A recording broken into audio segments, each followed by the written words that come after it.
I grew up in a quiet suburb outside of Portland, Oregon, the kind of place where people left their doors unlocked and kids rode their bikes until dark. My parents both worked late, so by the time I was 12, I was used to being home alone for a few hours after school. I never thought twice about it, until the night I realized how quickly normal can turn into terrifying. It was a Thursday in early spring. I got home around 3:30, dropped my backpack in the hallway, and grabbed a snack. My parents wouldn't be home until after 6, so I settled in to watch TV and do my homework. The house was quiet except for the hum of the fridge and the occasional car passing outside. Around 5:00, I heard a noise from the backyard, a soft thump, like someone jumping off the fence. At first, I thought it was just a raccoon or maybe the neighbor's dog, but then I heard footsteps crunching on the gravel path. I muted the TV and listened, heart pounding. The footsteps stopped right outside the back door. I crept into the kitchen and peeked through the blinds. A man was standing on the patio facing the door. He was tall, wearing a dark hoodie and jeans, his hands stuffed in his pockets. He didn't look like anyone I recognized from the neighborhood. He knocked softly at first, then harder. I froze, not sure what to do. He tried the doorknob, rattling it, then pressed his face against the glass, peering inside. I ducked down, praying he hadn't seen me. After a minute, he walked around the side of the house. I heard the gate creak open, then footsteps on the front porch. He rang the doorbell over and over, then started pounding on the door. I grabbed my phone and dialed 911, whispering to the dispatcher what was happening. The man kept circling the house, trying every window and door. At one point, I heard him in the garage, rummaging through the recycling bins. I locked myself in the bathroom, clutching the phone, listening as he moved from room to room, tapping on the glass, whispering things I couldn't make out.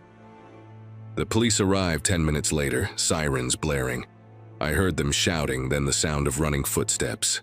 When they finally let me out, I was shaking so hard I could barely stand. They never caught the man. The only thing he left behind was a muddy footprint on the back step and a feeling I've never been able to shake. The knowledge that sometimes the only thing standing between you and danger is a locked door and a little bit of luck. After that night, I never felt safe being home alone again. I double-checked every lock, kept the curtains closed, and jumped at every sound. My parents tried to reassure me, but I could see the fear in their eyes too. It's been years, but I still remember the way that man looked through the glass, searching for a way in.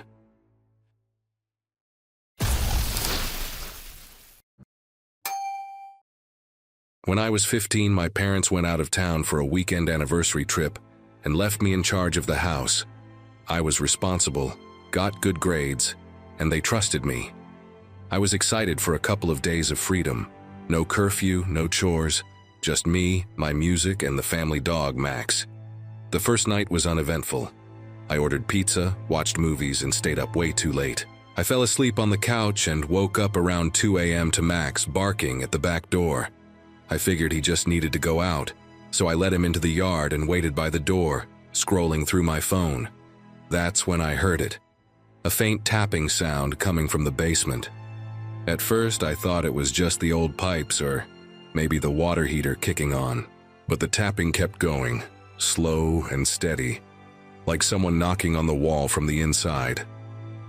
I tried to ignore it, but curiosity got the better of me. I grabbed a flashlight and crept down the basement stairs, Max trailing behind me. The air was cold and musty, and the only light came from the narrow window near the ceiling. The tapping stopped as soon as I reached the bottom step. I shined the flashlight around, but everything looked normal. Boxes, old furniture, the washer and dryer. I was about to go back upstairs when I heard a whisper, so soft I almost missed it. "Let me in." I froze, heart pounding. The voice came again, a little louder. "Let me in." I turned toward the far wall where the old coal chute was sealed shut with a metal plate. The sound was coming from behind it. I backed away, stumbling over a box, and ran up the stairs, slamming the door behind me. I locked every door and window in the house, then sat in the living room with Max, trying to convince myself it was just my imagination. But I couldn't shake the feeling that something was down there, waiting. The next morning, I called my dad and told him what happened. He laughed and said the house was just settling. That old basements make weird noises. I tried to believe him, but that night, the tapping started again. Louder this time, more insistent. I didn't sleep at all. I sat in the hallway with Max, listening as the tapping turned into pounding, then stopped just before sunrise. When my parents got home the next day, I begged my dad to check the basement. He found nothing. No signs of forced entry, no footprints, nothing out of place. A few weeks later, I heard from a neighbor that the previous owner's son had disappeared years ago, last seen playing in the basement. They never found him, and the family moved away soon after. I still live in that house, but I never go into the basement alone. Sometimes late at night, I hear the tapping start up again, and I wonder if someone or something is still trying to get in.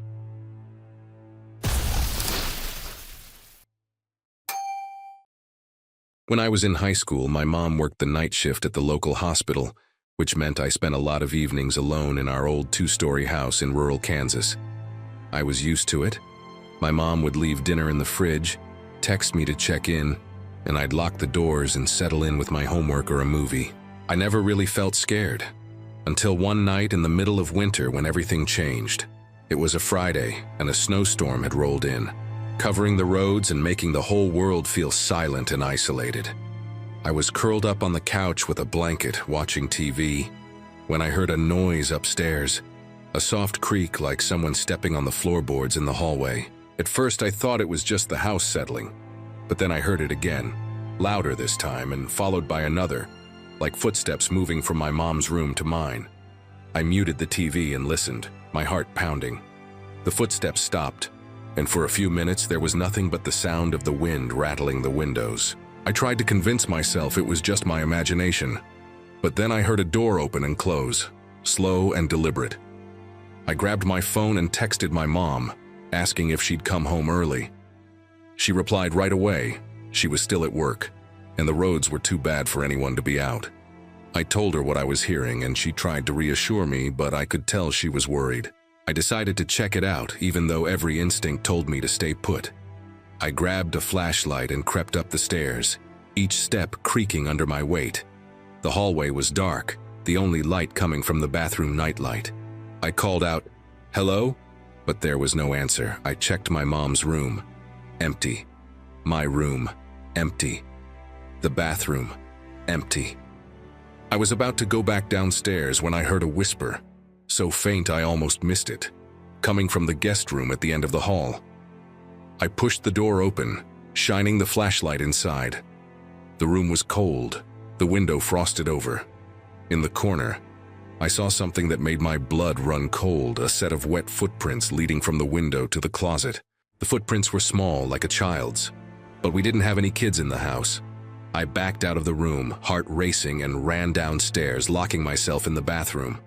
I called my mom, voice shaking, and she told me to stay put and call the police. I did, and an officer arrived about 20 minutes later, his car barely making it up the icy driveway. He searched the house but found nothing. No signs of forced entry, no footprints outside. Nothing to explain what I'd heard or seen. He told me it was probably just the storm playing tricks on me, but I could tell he didn't really believe it. After that night, I never felt safe in that house again. I started sleeping with the lights on, double-checking every lock and jumping at every sound. My mom eventually switched to day shifts and we moved to a smaller place in town. Sometimes when it snows and the world goes quiet, I remember those footsteps upstairs, the wet prints in the guest room, and the feeling that I wasn't really alone. I still wonder who or what was in the house with me that night, and if it's still out there waiting for the next storm to come.